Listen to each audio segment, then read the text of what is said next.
गणेशोत्सवाला सुरुवात होत असल्यामुळे मूर्तिकारांची लगबग सुरू झाली आहे. त्यानुसार मूर्तिकार विक्रीसाठी व नियोजनासाठी मुरुड गणेशोत्सव 2 ते 3 महिने आधीपासूनच मूर्ती तयार होत आहेत.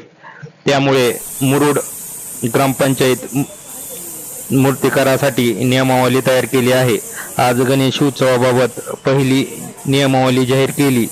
यासाठी मूर्तिकारांनी विविध सोयी सुविधा उपलब्ध करून देण्यात येत आहेत. पर्यावरणपूरक मूर्ती आहे तपासण्यासाठी फलक मूर्तिकारांनी मूर्ती तयार केल्या जातात त्या ठिकाणचे दर्शनी भागात लावणे बंधनकारक राहणार आहे. सार्वजनिक आणि घरगुती गणेशोत्सव साजरा करण्यासाठी पर्यावरणपूरक गणेशोत्सव साजरा करावा असे आवाहनही ग्रामपंचायतीकडून करण्यात आले आहे.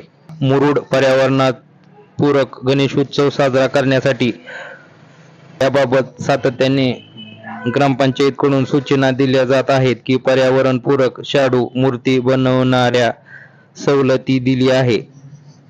याप्रमाणे त्वरित प्रथम येणाऱ्या प्रथम प्राधान्यानुसार मुरुड पोलीस स्टेशन मार्फत जे बक्षीस वितरण होणार आहे ते गतवर्षीप्रमाणे याही वर्षी होणार आहे.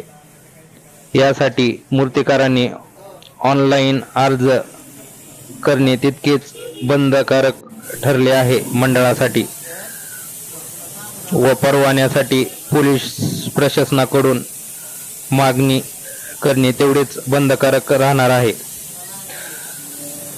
अशी नियमावली आहे की घरगुती गणेशोत्सव मूर्ती 4 फुटाची असावी. सर्व घरगुती मूर्तीचे विसर्जन कृत्रिम व तलावात करावे. किमान उंचीच्या सार्वजनिक मूर्त्या विसर्जन कृत्रिम तलावात करावे.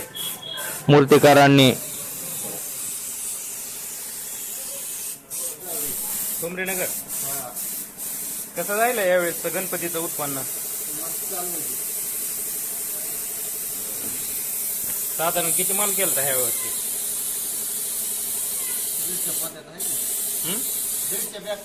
150 बॅग. आपला माल कुठं आयात होतोय म्हणजे कोणत्या कोणत्या ठिकाणी जात आहे?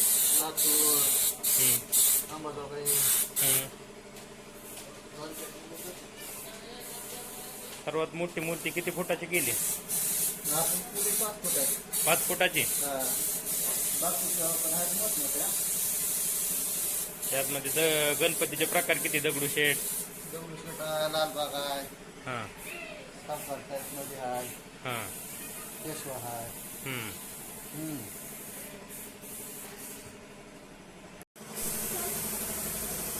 नमस्कार. यावर्षी 2024ला गणपतीचे उत्पन्न किती % केलं? पण सध्या तर जरा थोडं यावर्षी उत्पन्न चांगलंच होईल पाऊस झाल्यावर. आणि आपल्याकडं साधारण किती फुटाची मूर्ती असते गणपतीची? 11 फुटापर्यंत आहे त्यावर.